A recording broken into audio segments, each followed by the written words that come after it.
Welcome to A Lunch with Biggie, a podcast about small business and creatives sharing their stories and inspiring you. My guest today decided to create an event in Lakeland that included punk rock music, unique vendors selling counterculture and eclectic items from all across Central Florida, while punk bands are also playing. Skaters are skating, showing everyone that comes that doesn't matter. You don't have to be punk to have a great time at Punk Flea. Welcome to the man behind Lakeland Punk Rock Flea, Chastain. What's going on, Chad? Hello. Hey, man. What's happening, man? I really appreciate you taking the time to come on and spend some time with me. My first question usually always is, what is your kind of like go-to lunch or sandwich? Well, oddly enough, like it used to be the Philly cheesesteak. Okay. That was my jam. It didn't matter what restaurant I went into. If there was a Philly on the menu, I just blindly ordered it. But I cut pork and beef out of my diet a couple years ago, just on a whim. So now it's like a chicken Philly, I guess. But I do really miss like a good, solid Philly cheesesteak. Are you from Philly that you like these No. cheesesteaks? No, my middle name is Philip, Okay. but I'm not from Philly. Like I've never been. I like that. Yeah. It's interesting that I kind of laugh when I hear things like that, where people go, I will order it if it's on the menu. So even if you were like at, I don't know, didn't matter where it was, you literally would be like, I'm having a Philly. Correct. Wow. Unless I had that exact one from that store before, then I might say no, it's crap. Okay. Yeah. So let me ask this then. In Lakeland, or best one you've had, is there a place you've had? What's your favorite place to get a Philly cheesesteak, whether it's steak or chicken? Do you have a one? I mean, Lakeland does not have a good Philly. So, like when I'm at work, I will leave and go to a place called Sandwich Factory, and they have a chicken Philly that's passable. I'd say it's like a 6 out of 10. Okay. But yeah, I mean, like a good Philly, you got to leave town for. Lakeland doesn't have the best restaurant options to begin with. Okay. But yeah, I think my wife and I discovered it on our honeymoon 22 years ago. Oddly enough, we went to Pensacola, which is a weird honeymoon. It was a free honeymoon. That's why we went. But there was a restaurant there, not even a restaurant. It was like a dive sandwich shop called Philly's. And I think we were there for 3 days, and we must have eaten 4 Philly cheesesteaks while we were there. You know it was good then. You know it was good. Yeah, I was like, this is solid. Okay. This is it. All right. So as much as I would love, everyone expects me to have the sandwich talk. I really want to talk more about Lakeland Punk Rock Flea. So tell people the origin story. How did it start? Yeah. Man. So I am 42 years old. When I was like 16, maybe 15, I started booking punk rock shows back in the day. And I really never stopped. There was a few years where I kind of stopped doing concerts or shows or some, minor events. But about 10 years ago, my wife, who works at an art museum here in town, started doing an art festival called Art Crawl. Okay. And it's not quite a punk show, but there's some similar things to it. And I just kind of always thought like, we share a similar space. So I just I went alongside with her to doing events. And then eventually I started hearing about punk rock flea markets happening in other parts of the country. Like I think New Jersey may have the first one. I'm sure I'm wrong on that, but I feel like that's the first one. And then St. Pete had one, Orlando had one. And I went to both of them. I went to both of them just because I'm a punk rock kid, and I think they're cool. So I went there, I did it, and I was like, I could 100% do this. And I feel like my motivation is maybe a little bit different than what their motivation was. Like Orlando's was awesome. They were both awesome, but Orlando's was very like neighborhood focused. And St. Pete's was very flea market focused. And I just kind of thought like, I don't like that there's an Orlando one or a St. Pete one. I kind of wish mine was called the Central Florida. Like I really have always been focused on merging all the different scenes and groups together into areas. One big thing. Yeah. So even though mine's called Lakeland, that's just to establish the location. Okay. And then when you decided to do it out of curiosity and you saw that there was other ones, did you reach out to someone and say like, oh, like someone's got like the whatever, like the punk rock flea handle. I'm gonna like go Yes. that. Like, did you have to go to someone to be like, hey, am I allowed? This is what I want to do. What are your thoughts? Or did you Yes. say, screw it, I'm doing it? Very punk rock like. Well, I mean, I did. I reached out to Orlando, and that one was being ran by a guy named Scott White, awesome tattoo artist. I think it's Rise Above Tattoos. And then I also reached out to Rob Sexton, who runs Planet Retro Records in St. Pete. So they were both doing them. I went to both of theirs. Theirs were solid, and I just reached out to the both of them and was like, "Hey guys, out of sheer respect, I want to do something like what you guys have done. I'm not gonna. I don't want to ever create a turf war. I just want to like share it." And they both kind of, they were both cool about it. Scott especially was very cool about it. We talked about me coming up and doing one in Orlando too, but I think with the location in Will's Pub losing a lot of parking space, that kind of went away.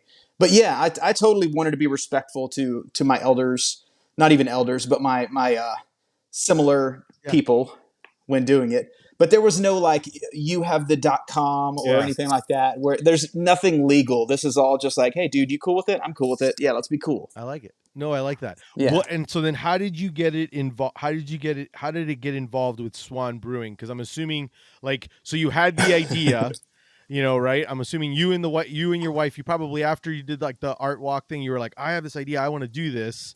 Where like how did you go about going, oh hey, where am I gonna do it at? Because like I know people sometimes have ideas like I want to do an event, but they don't know where to go and where to do it at. Yeah. Well, that's another thing. So not only do I not eat beef and pork, I haven't drank alcohol since I was 15. Okay. So I don't have a lot of connections with bars and stuff like that. But I knew that Lakeland had a newish uh, brewery downtown that had a cool outdoor area, and I just on a whim emailed them and said, "Hey, I'd love to meet and talk about maybe doing something." And it started out much smaller than the event you attended. Yep. But I just blindly was like, "Hey, man, I would love to do something here. My goal is for you to have your best, one of your best days of the year, and just to create a cool community event." And they kind of took a gamble on me because most venues would say, "Sure, we want you to pay $2,000 or we want you to commit to some kind of thing." And he was just like, his name's Dan. He's your doppelganger, Yes, by I the way. know. If We you have guys a don't picture know, together. Dan from Swan Brewing and Biggie are like We twins. may have to show a picture But of that on social, by the way, when this goes. yeah, yeah.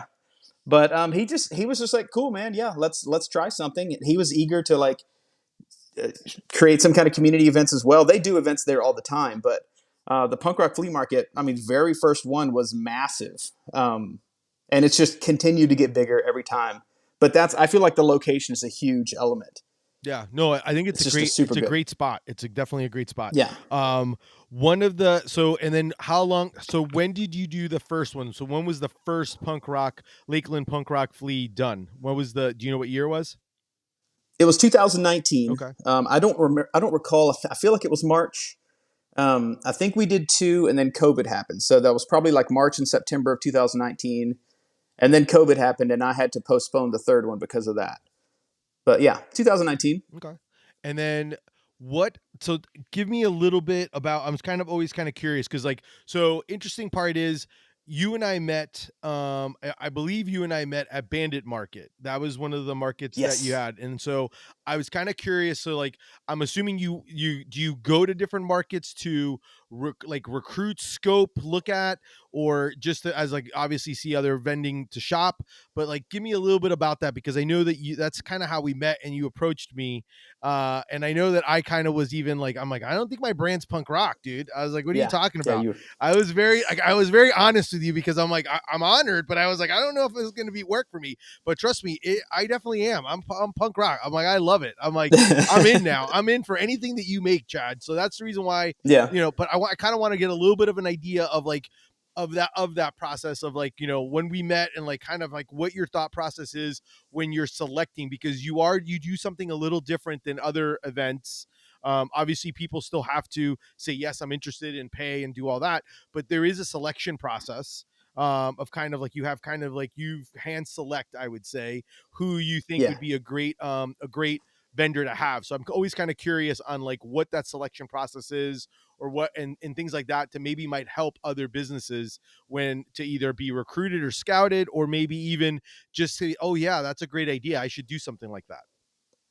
Yeah. Well, I definitely, in my mind, I'm not scouting. I love going to Yeah. markets, whether it's a garage sale or a kind of crappy farmer's market, or even something like Milk Market or Indie Flea or something like that. I love going to those things, especially bringing my wife and my daughter, because I just feel like it's fun for me to like buy them a candle or to just shop with them. So I like going. Yeah. And my intention when I go to these events is never to steal a vendor or scout out new vendors. But if I come across someone that just like has the right attitude, or an awesome display, or is, it's rare that you find someone that's like, that's punk rock, but you find someone that's Yeah. counterculture or weird. And I like weird because people talk about it afterwards. And that's, and when I saw your sandwich booth, I didn't think that guy looks weird. I just thought like the idea of what Yeah. you're doing is like so left of center and just kind of like refreshing that I mean, I left talking about it. So that's kind of what I want to create with all of my events is I want every single booth to be something that's like, someone's going to walk away and be like, did you see that thing at the last booth, or that one weird booth? Except every one of them are those booths. No, and I noticed that, and I totally understood, like the day that I signed up and I went to the first one, and I walked around like before, and I got to see like so many different, and I would be like, okay, it makes sense. Like this is not your typical, like when you come here, it's not that it's like oddities, or like anything like that. It's just that they're like, oh, this is really cool. And the other thing is the people that come to this, there, it's a variety. Like you have your typical, you have like some typical punk rock, because obviously punk rock music's playing, but even then I was just like, man, this is great. Like I love the music, everything was great, but there's like such a variety of people, of diversity, that I absolutely loved, because I was like, this is fun. Like I'm like, that's kind of what I want. I like that. I Yeah. like the different types of people, not just the same person coming in, and then just seeing a variety of different vendors and what and then what they have.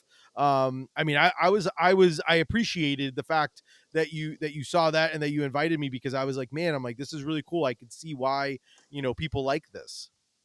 Yeah. Yeah. I mean, and that's a big thing too. Like if I can create a relationship with someone or get to know them in person, like you and I spoke before we had ever made any kind of arrangement. Yeah. If you would have been off-putting or hard to talk to, it may have not led anywhere. But like you're an outgoing guy, and that's I like that. Like I want you to kind of sell yourself to me, not Yeah. knowing that I'm the punk rock guy. Correct. I want you to just be like, be a cool dude, because that's who I want to work with. When I make deals with vendors and I send out the email about the event, and it has all the general, this is the location, this is the load in, blah blah blah. But rule number one is, I don't know if Yeah. Go language ahead. is a Go ahead. problem. Don't be a Yep. dick. That's a If you're a dick, bye. You're not on the By the list. way, that's one of the rules I taught my daughter. I said, hey, I'm Yeah, like, it's like how you want to be treated, treat people the way you ought to be treated. And then one day I just said, listen, at the end of the day, it all comes down to don't be a dick. Like literally, yeah, that's what it is. I'm like, just be how do you want someone to treat you? So I totally get that. And it's very true. yeah. Yeah, and I want the vendors to be cool with me, cool with my staff, cool with the neighboring vendors. I mean, if I know that this vendor and their neighbor vendor got into a little tiff, like I make a mental note of that. I'm like, it's not cool. Like Yep. we're here, we're all creating the same environment. So don't be a dick ever. So tell people a little bit about kind of the evolution of it. So obviously you started doing, because this is obviously evolved now, and you don't just do the Lakeland punk rock flea. So Correct. when it started, how many vendors did you start with, and where are you at now? Where are you at now, like with the next iteration of like 2024 markets? Like what's the number of vendors and food folks and all that stuff? Yeah. Well, the very first one I did was we had not rented out the road or anything, so this was all inside the square footage land of the venue. Okay. I think it was 25 vendors, maybe 24 vendors, and they were all like 6 by 6 spaces. So it was, you were like at a house party. if you were getting by someone, you're having to, squeeze by. It was very intentional. Like I wanted that kind of like you had to bump into people. So about 25 at the first one was what I think, and maybe only 3 bands. So nowadays, the Lakeland one, which is the big one, we'll have anywhere from 76, which is what I'm doing at this one, to about 80, which is what we did at the last one. And to tell you the truth, that's a lot. I don't know how these bigger markets do it and not like lose their mind. I'm going to keep it around that number, but 76 is the eighth Lakeland one. It's just a lot to keep track of, man. And Yeah. I like to make sure I've got time to like check in with people and chit chat and get to know everyone. And that's a lot. I don't get to enjoy the event if it gets any bigger than that. No, I get that. And I will tell you that I truly appreciate as a vendor the fact that you do come by. I appreciate the fact that you actually bring Yep. snacks throughout the trip, like throughout the night, the day and or the night, which I absolutely appreciate. I think it's awesome that you do that. And I really do. I mean, I really am a huge fan of this event. That's one of the reasons why I wanted to chat with you about it, because Yeah. I'm sold on the whole thing after doing a few of them already. Thank you. How did that kind of go from there? Because now, and it's funny that you brought up St. Pete in the initial origin Yeah. story. So have you now taken over? Because I know Oh if I'm God, no. right, I know you do like the holiday markets. I know there's a Bradenton one. I know there's like two of them in St. Pete. There's like an AC one I think I read, and a regular Yeah. one. Are those all of them that you're doing as well? Are like did it just kind of now increase as time went on? Well, I started once the third one happened. I think the third Lakeland one was the first time we rented out the road and really expanded and kind of like found our footing. I got reached out by someone in St. Pete that wanted me to do one down there. And I really didn't want to step on toes or anything with going into St. Pete. So when I did, of course, I reached out to the guy that ran the St. Pete one to make sure things were cool. Yeah. And the agreements were if I'm going to do it, then it's going to be under a different name. So that's why it's called Punk Flea in the AC. That's okay. So that's what I Um, was trying to figure out. And then is the Punk Flea in the AC is because it is indoors? It was indoors, yeah. Okay. It was at a venue, which is really hard to find, but it was at an indoor venue that the stage area was outside, and the food trucks were outside, but the rest of it was all inside, and it was cool. That was kind of like a one of. The venue was awesome initially, and then there was a lot of red tape that made things really uncomfortable for me. So I just opted to not go back to that venue. And then I did a second one in St. Pete as well, and we called that one the Punk Flea Pop Up. So we I saw still went with that. a different Yep. name. Yep. And that one was at an awesome little brewery that unfortunately shut down called the Brutalist. So I think they changed business plans. So I Okay. think they're still open, but now they're like a different business. Got it. Um, but in Bradenton, same thing. They reached out to me and said, "Hey, we'd love to do something down here like that." There had not been one in Bradenton, and to tell you the truth, I had never been to Bradenton. I don't know if you have. It's not an amazing city, Bradenton is but going toward is like past it's like where Legoland is that right? no, Legoland is in Winter Haven. That's Winter closer Haven. to me here. Okay. Yeah, So so Bradenton is yeah, more Bradenton looks closer to Sarasota. Sarasota. Okay, Yeah, yeah. yeah. Never mind. Yes. So what I learned was when I do a punk fleet in St. Pete. St. Pete's a big city. It's already got a pretty strong punk scene. It doesn't do as big as Lakeland's. So when I did Bradenton, I was like, I don't know what to do. The venue is awesome. It's at a venue called Escura, and they're like one of my favorite places. Period. But Bradenton is a small town, and people came out of the woodwork for it. So like I can't really explain it, but we do better in smaller towns. I just the people are hungry. They want something. In Orlando, there's a market every single weekend. In St. Pete and Tampa, there's stuff to do every day. But in Lakeland, we're bored. Yeah. In Bradenton, I mean, I don't want to speak bad about Bradenton, but it's a small town, a smaller It's a town. sleepy They get town. bored. Yeah, Yeah. so they're hungry for it. What when you when how does that work with like because you're obviously there's performances happening, so not Hmm. only are you also so you're not only doing dealing with the vendors, you're also dealing with all the different bands? And then Yeah. how often, since I definitely, in my research, how often do the cutoffs, the band that you're in and play drums in, how often do you be like, oh, we're going to go in and do a set too while, in my own events? Like, how often does that happen? Yeah. Well, more often than I'd like.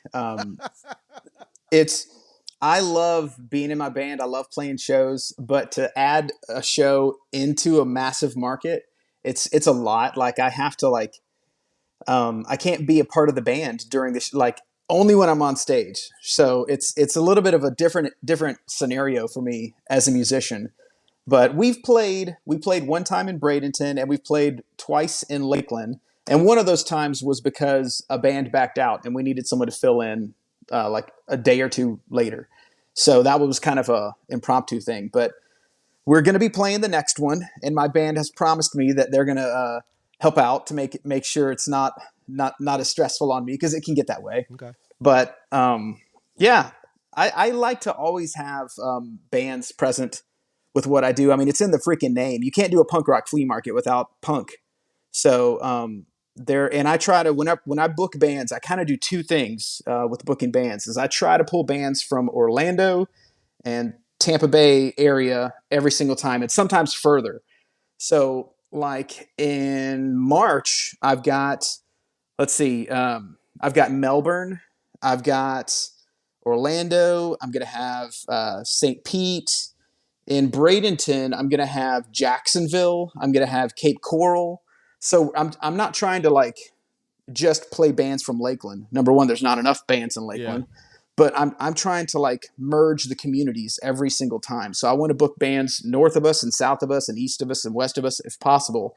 And then number two, and this is the harder part, I try my hardest to have female representation on stage. If not, then some kind of LGBT proactive band representation on stage. And both of those are very, very difficult to make happen. And unfortunately, I was not able to do that for the next Lakeland one. But I promise it will. I'll put my best foot forward to make sure it happens at future ones. But I hate throwing sausage party shows, so I want there to be as much equal representation as possible. Yeah. No, I get that. And I don't like to always be the dude up on stage either. Like I don't like people to know that like that weird white guy's the one running everything. I kind of like to be in the background. No, and I think that, that's great. I think it's amazing what you do, and I will say that I do agree with you in the aspect of the smaller towns, because I've done stuff like DeLand Indie Market, and I've done like Sanford Indie Market, and those places kind Mm-hmm. of want to have those type of Mm-hmm. events. Usually anytime there's a brewery involved, that's always a good usually makes Yeah. for a good time for folks to be there and be able to do some shopping and stuff like that. Where did the love for punk rock music come from? When I was, I think 14, I mean, there's not some amazing story. Like, I think my family and I were eating at Pizza Hut in Fayetteville, Georgia, which is where I used to live. And I got into an argument with my parents, or not my dad. My dad was never there. So I got in an argument with my mom and my siblings. And I was like, fuck you guys. And I go out to the minivan and turn the car on. And at that time, I think it was 97X or 99X was the radio station. And they played back to back. I don't remember which one came first, but back to back, it was Green Day's When I Come Around Uh-huh. and it was the Offspring Smash. So that's where There's some my good ones. lineage begins. Okay. Yeah. And I mean, they were the first two songs that truly like became mine. Like I had an older brother that introduced me to Nirvana and Metallica and all that kind of stuff. So I liked it, but it wasn't mine. That was like me liking his music. Yeah. So this was the first time when I was like, those guys are where it's at. And then I'm like a researcher. So when I find Green Day, the first thing I do is I find old Green Day, and then I go, oh, they used to have a band before that, and I go to that band called Operation Ivy. And then Offspring, I go back and listen to their old stuff, and I go, oh, they're on Epitaph Records, and there's all these other bands. So I just immediately like went down the rabbit hole. I like that. That's fun though. I think That's the way to do it. It's kind of fun because my daughter's not into punk music, but she's like one of those. So she does her research and starts going and looking at older things and then kind of diving in. And I, which is a lot harder to do back in the 80s and yeah, 90s. yeah. Now it's easy as heck. You can like literally find all of it in a Yeah. second in your on your phone. So Yeah. I definitely get that. So since you've done so many events, what do you think makes for a good event? Like what makes it like where you're like, yeah, this is a good event. I think what are the keys to it? Well, I mean, like the real estate rule, location, location, location. If something's wrong with a location, it doesn't matter how good the bands are, how great the market is. If the location doesn't work, then it just all falls apart. So that is a big part of it. Unfortunately, like I said, I don't drink alcohol, but if you put a beer in someone's hand, they spend more money. So for a vendor, at a brewery is good for you Yeah. guys. And if you're a band performing, it sucks to perform in front of a bunch of sober people. It's great to perform in front of a bunch of half drunk people because they get into that stuff. So alcohol is a big aspect of it. And then for me, I have to keep in mind that like not everyone that's coming out to these events is punk rock. Maybe the dad is, or maybe the daughter is, Or the mom. but I have to keep in mind of the rest of the family. So like there are some vendors that are counterculture that like my wife might enjoy shopping at, or something that's going to reach the entirety of the family. So there's usually some kind of kids activity. We have like free DIY button stations where they can make their own buttons. A lot of times we have the live T-shirt screen printing. We've had pet skunks out there many times. So I'm trying to always include things for the kids. We will actually have a ride at the next Lakeland Punk Rock Flea Market. That'll be a What first. kind of ride? I'm not riding it. Okay. It is one of those, you get into a big metal ball and it rotates a whole bunch of different Okay. ways, like like what an astronaut training Yeah. would be. Yeah. It looks cool. It looks fun for some, but not for me. There's no chance Yeah, I'm no. stepping in it. No. No, I get I Yeah, get that. I yeah. But totally we'll get. have that kind of stuff. Okay. I like that. What so through the years now, you've been doing this for a while. You've been seeing other things and seeing other businesses and stuff like that. I'm always kind of curious. Like when you come across a small business, like what do you think are some things that you notice that are make some businesses successful, and then what do you think are some things that you notice that you've noticed that kind of may lead to their failure?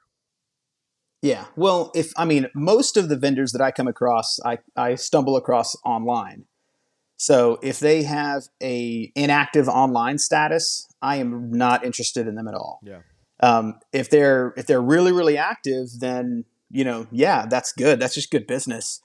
But in person, I want to see a display that's like not just on the table, not just up here, but I want to see stuff up top, in the middle, down here. I like to see different price points.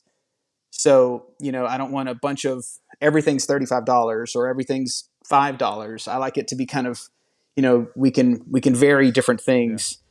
But if they don't display well, if they don't have a good personality, and if they don't have a good online presence, I don't think it's a good business model. No, I agree with that. I mean, those are all things. Those are all key elements that I think are super important and things that I kind of like. And you check all three of those boxes, by the I way. appreciate that. I will say that I, Yes. I will I will say that sometimes it's funny because you can like it makes sense like when you go in and like a lot of times then I sometimes will ask because I'll ask other people like when they go and they shop because like I'll be honest with you for a little bit I had no prices displayed on my stuff. I wanted people to have that Yeah. conversation with me, but then I got enough people telling me, "Oh, I don't want to talk to anyone. Like I only want to talk to you Yeah. if I want to buy." So then I was like, well, I guess I should put my prices on something. And I started displaying prices because of it, because that was and for all these years, I didn't do it because I wanted to have that interaction. And then I Yeah. realized people were like, no, I don't want to, unless I have to talk to you. I don't want to talk to you. There's Yeah. not, people aren't all like me where they all are Yeah. extroverts. So, Yeah. and I do say the same thing to a lot of people. I'm like, you got to have the entry product where if someone likes you, but they don't want to spend the money of a t-shirt, they want to spend, but they want to support you in some way, they'll buy a sticker, and that's another Yeah. way for them to be able to do it and take away from it and stuff like that. So like you should always have, kind of like your tiers of when it comes to Yeah. price points. I totally agree with that. Yeah, and my wife has been doing art events for so long. She's also been helping with other bigger art festivals as well. And that's one of the main things they tell artists when they display is have your prices out. Those that don't sell. Those that do sell. And it's not because they're overpriced or underpriced. It just answers that question initially. So that So for you to have your prices out, your conversation is more like, what sizes do you have? correct, Or, oh, is that an Orlando Magic correct, style shirt? yeah. Or is. Yeah, no, and I totally agree with that. I never even thought of it, and that's like why I like asking those questions, because especially since you walk around and you get to see, because that's the big thing for me as a vendor. I don't get to see. I only get to see if once I'm set up, and then a quick walk around, look and see what's out there, and then after once I'm in my booth, like that's it. Like I'm in my That's the box. event. Like I don't know any Yeah. better, so I don't know those things. So sometimes like I'm like, ooh, I want to be able to learn. Like, ooh, how do you display that? How do you do that? Like I'm always kind of looking and trying to figure those things out. So I always like to ask my other frienders, like, what are you doing, and like seeing pictures of what other people's displays are, because I do think that you do need your eyes to be able to be able to Yeah. capture people in different levels, because when they're walking sometimes in some events, you don't, like, they may beeline and they may be just talking with a friend and just kind of looking, and you just kind of want to have, you got to catch, to be able to catch your eye somewhere where, even if it's like the peripheral, be like, oh, what is that? And then they like turn around and look, and you're like, oh, what is that? Like, that's so weird. Like that's my favorite, Yeah. when people do that with me and my sandwich shirts, because they're like, what the heck is this? Like, what is this brand? So I do appreciate that. Yeah. Yeah. And then I guess like there are some people that just lay stuff flat on a table. I mean, yeah, Yeah. that I'm not even going to stop and look in that booth. Now, if it's a rainy day, and I think you and I may have spoken about this, if it's at all a rainy day, you need to change your whole setup and like allow people to be able to walk in and get in the shade. Because if you're set up in a way that like they can't get out of the rain, you're not selling anything. Yeah. I had a friend whose booth was set up that way, and then it started pouring. This was at a Pride festival that I was at. It started pouring, so they pulled their table all the way back and just set their booth up backwards. And like 20 people came in, and they sold so much stuff because it rained for like 20 minutes. So everyone felt guilty, and they just started buying their stuff to like say thank you for letting me get out of the rain. But I don't know, it worked for them. No, and I totally agree with that. I think it's great to be able to do that. It builds in that whole aspect of being able to have people come in, especially if I've also noticed that sometimes when you're selling, I appreciate sometimes when someone comes in and starts talking, and then when you're starting to have that dialogue with them, then people are like, "Oh, what's going on over here?" And they like have like that group mentality. So all of a sudden, or Yeah, crowd mentality, and all of a sudden they're like, "Oh, what's this?" And then they like stop and listen, and then they're like, oh, okay, and then like next thing you know, then you start grabbing a crowd. Like that's my favorite to do, because then that way at least I'm like, okay, I got some attention now, and some people are kind of watching and stopping and listening, and us being able to have that talk. So I always yeah, enjoy that when it comes to that. So how many events, so let's figure this out now. I'm just kind of curious, like, so yeah, you average how many events? Then I know like the Lakeland Punk Rock Flea does like at least two, but then yeah. what about the other events? Like like in a course of a year, how many events are you planning? Because I know there's a holiday events and things like that, but like how many events would you say like in 2024 you're looking to have or be part of to do? Realistically, I think four is the number, which breaks down to two Lakeland Punk Fleas, one Holiday Night Market, which we can talk about that in a second, and then one Bradenton Punk Flea. They want me to do more Bradenton ones, but it's just difficult to time it. St. Pete is not off my radar. It's just I don't have a good location, so I'm not even addressing it, or Orlando for that matter.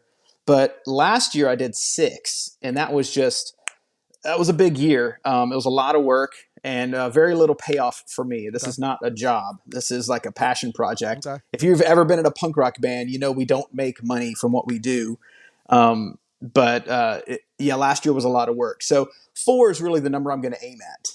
Okay.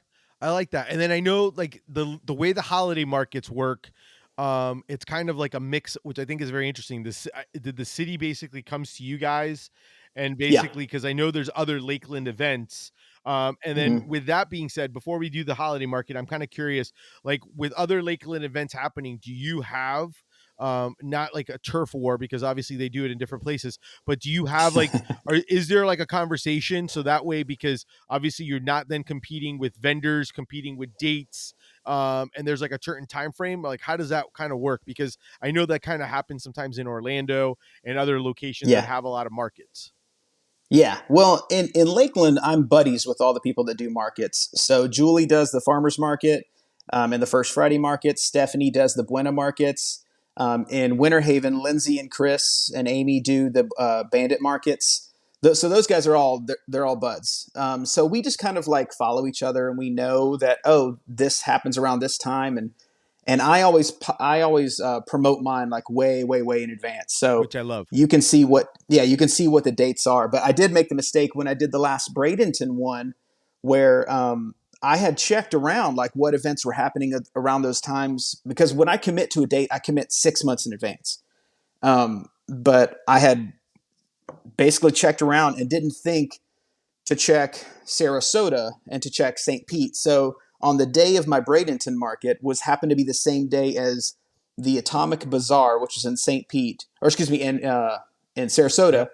and Shopapalooza, which was in St. Pete. Oh, yeah. So I thought, oh my God, this is gonna suck. But it turns out it was the biggest Bradenton event ever, because Really? basically people went market hopping from each one.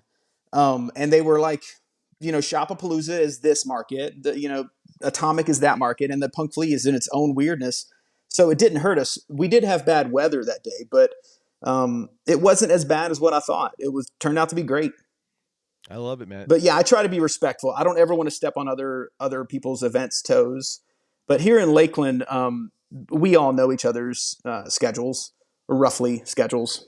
Well, it also sounds like you do the Lakelands, you kind of have like a, it's known like Hmm. it's in March and September is usually Yep, kind of, into March and September. yeah, usually kind of how you have it, which works out very well because then it's like, okay, it's a consistent consistency on it, which I do think that is very effective when you're doing markets like that, because then people are aware of it. It's coming up. Hmm. The fact that you're doing it in March, where it's like right before it starts getting too hot and rainy, and then in Oh, it's March, hot. yeah, but it's not as bad as like a June, July, August summer market. I wish there was an indoor market sometimes. Yeah, I'll keep throwing that out there, for someone to take bait and try to make a summer market indoors. And then we'd have to like charge admission to get you in. probably would. You probably would. But you know Yeah, what? I don't know if you ever been to Atomic, but Atomic actually charges to buy. You yeah, have to yeah, you pay to go in, and it's pretty crazy how much people stand in line for and do it. She's been doing it for like 16 years, so she yeah. you I know. mean, I think it's cool. It just scares me. I like the free No, concept, I but agree. I agree with that. yeah, But I also like the fact that those people paid. That means they're going to come in the shop. Like in that aspect, yeah, I like that yeah. as On the well. on the inverse is like one of those, like a convention, like a Comic Con or MegaCon or Spookala or Yeah, something like that. People have to pay 40, 50, $80 to get in. Well, that means now they're spending $80 less on correct, merch. correct. So I don't ever want to put any barriers in the way of the vendors Yeah. from potentially selling. But I agree with that. There is a science to all of that in the sense of it, and that's one of the mhm, things I appreciate, even when you say, because I think there is a science based on how many vendors and how many people, and then the dollars that people are going to spend between the drinking and eating, and then also shopping. And I don't know what the answer is. I just know that yeah, I don't know if sometimes too many vendors is better than not enough vendors. I don't know the answer, but I do agree that it's got to be hard to manage, to be able to do that the larger the event gets, because I mean I do see you at least twice coming around to give snacks and stuff, but I also see you hmm, around the course of the day, as well, with it, because you're doing laps constantly, yeah, around trying to solve problems when you're doing the event, which I think is great. Give so I want to kind of use this as a time to give people a pitch. Obviously, my podcasts are evergreen, so but I want so they people so the idea is for I want people to be able to listen to this at any time, not exactly be like time focused, but obviously the episode will air with uptime with plenty of time for people to mark in their calendars in March and September. But give people the pitch of why should I drive to Lakeland to come to watch to Lakeland Punk Rock Flea and do an event? Tell me why. Which I was amazed because when I did go, I had a lot of people that from Orlando that actually did drive up, and they're like, "Yeah, these are great. Yeah, I love them." And I was like, "Where the heck have I been?" I'm like, "I need to be coming to these more," but I don't want to yeah, come to it's them as a customer. I want to go as a vendor, but I would come as a customer as well because it is definitely fun what you're creating. yeah. Well, everyone likes people watching. So what is it? Walmart.com or not Walmart.com, but Walmart at Yeah, after yeah, midnight or yeah. so. There's some website like where you see weirdos. We got weirdos. I'm one of them. I'm not as weird as some can be, but we got a lot of really good people watching. Um, there's interesting, eclectic shopping, but then there's also some kind of like straight down the middle stuff. So like everyone can come and find something that speaks to them. It, I mean, I'm trying to make it fun for everyone.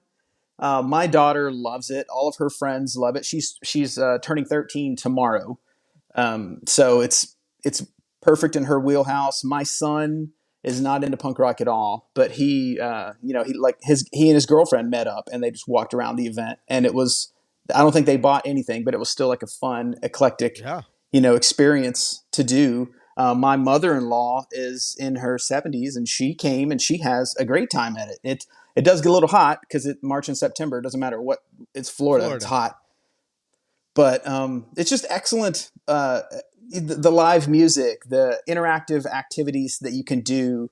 I'm trying to show everyone that punk rock is fun, and it's not some scary what you've seen on the movies where some mohawk guy breaks a bottle and stabs someone, or that stuff doesn't happen at these kind of events, or at least it shouldn't happen at these events. But it's just fun for everyone. Like when you go, it's something that's not going to happen on any other day. Yeah.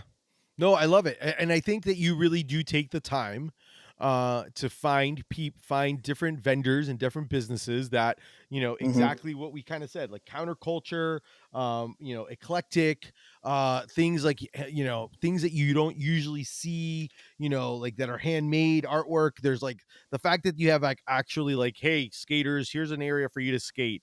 I mean, Hmm. I think that's fun. I think that's great. Like I want places like that are like inclusive and be like, hey, we could all have fun and have a good time. So I totally get that. I think Yeah. I definitely think it's a great event. Like I said, I'm super excited. Hence the reason why I wanted to share your story and kind of have more people actually be able to listen to it and be able to kind of be like, hey, I want to go check it out now. When it comes, I'm going to follow them on social. What advice would you give someone for starting something? For starting something. Oh man, I feel like YouTube. Just find someone else that's done it somewhere else, see what they did, and then see how like it fits a hole in your community.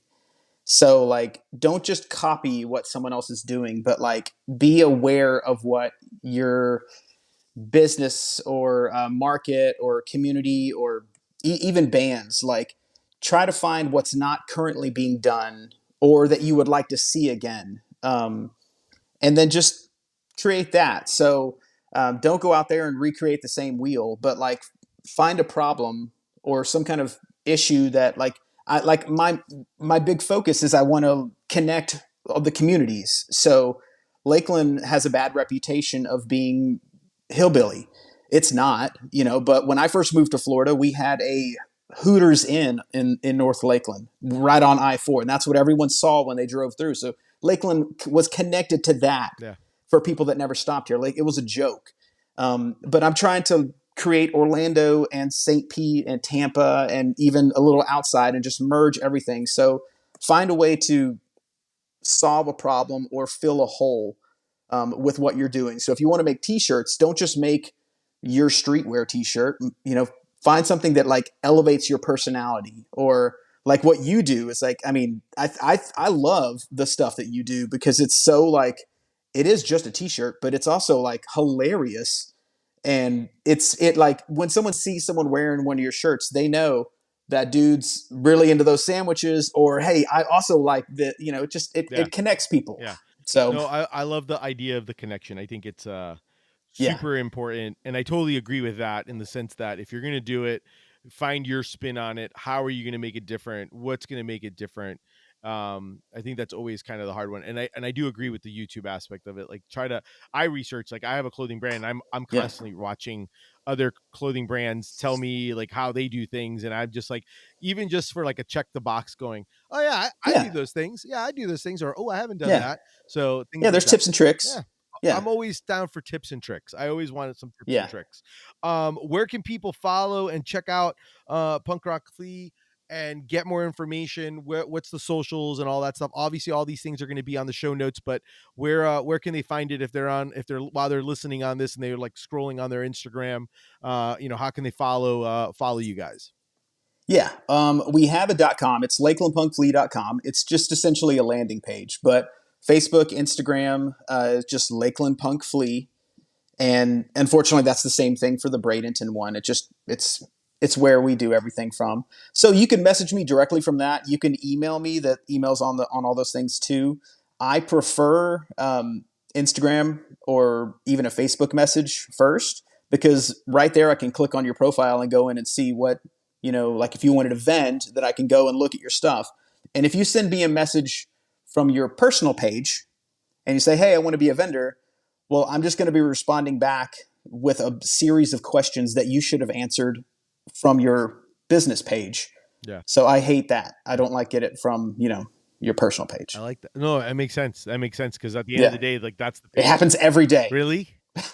Every day. Do you got any other business pet peeves that you see that happen? Especially, do you have any that kind of bother you like on the day of market? Because I guess before I go there, let's rewind on that. I'll make it a little bit more towards the aspect of social. I'm always kind of curious on your thoughts on people who promote on social and events and stuff like that. You do a heck of a job. Like you said, Thank you you. figure out what it is, but you've kind of created, which I love, is like almost like a little template of like what it's like, and then every single vendor almost pretty much gets like some kind of like that kind of treatment and love, Hmm. and then that way it's kind of like that's how they're highlighted, which I love. And I think a lot of it is because of the fact that one, the size, you have enough of a size, but you're also doing it far enough in advance. But I'm always kind of curious on your thoughts when as being someone who creates an event, because obviously you want to make money and you want people to come to these events so you could do more events, but what are your thoughts on how like the social media aspect, and like those other vendors that come like and don't promote and don't share and don't do any of those things and then just expect you to do it? I'm always kind of curious on that side of it because I don't think that's something that people get to hear, the amount of work and time it takes to do those things to be able to run a successful event. Yeah. Well, that falls into the being a dick category. Um, if you don't promote the show that you're vending at, then do you really care? So yeah, I expect every vendor to do some minor promo, and I don't ask them to, but I feel like it's common sense. Like, I don't need to parent you and tell you, hey, promote this. Like, you want it to do well, you do it too. But I spend most of my money outside of paying bands and all that stuff. I spend most of my money on promo, and it's pretty much all Instagram, Facebook. But I do print. I give away stickers. We give away hundreds of stickers at every event. But we do posters and stuff like that too. But I mean, it would be awesome if every single vendor would, do two posts. Hey, I'm doing an event next week, and I'm doing an event tomorrow. That would be fantastic. Um, I would love Do that. you does is that ever one of those things where you kind of ask like is on your list, or ask or do a reminder email? Like maybe have you thought of doing that, or have is that something? I know it's common sense. I think it's Yeah, common sense. The reason I ask the question is because I think to myself sometimes, if you have an event that has this many vendors and every one of those vendors has, let's just say for the hell of it, 1,000 people, and most of them have more than that, and all those people promoted it, then you have 80 vendors and there's 1,000 people and like only a fraction get it, like you should get more people. So that's kind of Hmm. one of those things where I'm always kind of curious on how that kind of works, and if it kind of bothers you, because I've talked to some folks that they're kind of like, I literally have to email them, and I get it, like email images of the event, Facebook, Instagram, almost kind of like, hey, I'm feeding it to you now. Add your Hmm. thing to it. But I'm always kind of intrigued by how people, how much that must eat you up, or eat up people who create events, because it is actually both of our events. Like I'm Yeah. paying you to be part of it, and you want me to be part of it, and we both should be basically make lots of money and make everyone happy. So Yeah. Yeah, I mean, I used to send out a lot more emails, but what happened was, and this is just technology, people's spam filters. Like, I would send out an email to everyone, "Hey, the events, here's the details," and almost everyone would be like, "Oh, I didn't get it because it went to my spam folder." So now I send them one at a time. So if I send you, Biggie, an email, you're the only person I'm sending an email to. really, So, and times 80 vendors times 6 bands times all this, so it's a lot. And like I wow, said, I've tried to do it differently in the past, and it's just, I put more effort into it, and I really want there to be a personal touch with everything. So I don't want to do that times two. no, Um, but yeah. no. No, I did not realize that you did it that way, and it wasn't just like I did realize that my email was not to me, but I didn't realize that you were sending it just to me and not like, kind of Yeah. like the BCC, like everyone's CCC'd or BCC. Yeah, and I know people do that, and I know there's programs that do that. My wife does that with her art organization, and I just like, I just want the personal No, touch. I get it, man. It's just, I appreciate it. got to be Like I authentic. said, I appreciate it. It's one of the reasons why I love the Lakeland Punk Rock Flea, and I'm in it. I'm in it. I'm in it till you tell me not to be in it anymore. I am Yeah. definitely in it, so I definitely appreciate it. That is our show for today. Thank you so much to Chad Chastain for being on. I definitely appreciate it. Definitely check out Lakeland Punk Rock Flea.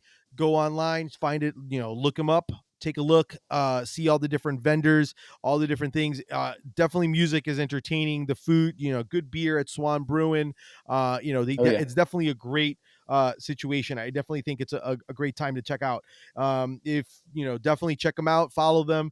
If you enjoyed the show, make sure to subscribe. If you want to check out my brand, Deli Fresh Shreds, do that. Do some shopping. Tell your friends. Heck, take a sandwich selfie. I'm all about those. And especially if it's a Philly, make sure to tag both of us, because he loves a good chicken Philly and a good regular Philly. Thank you. Until next time, keep eating sandwiches and follow your passion.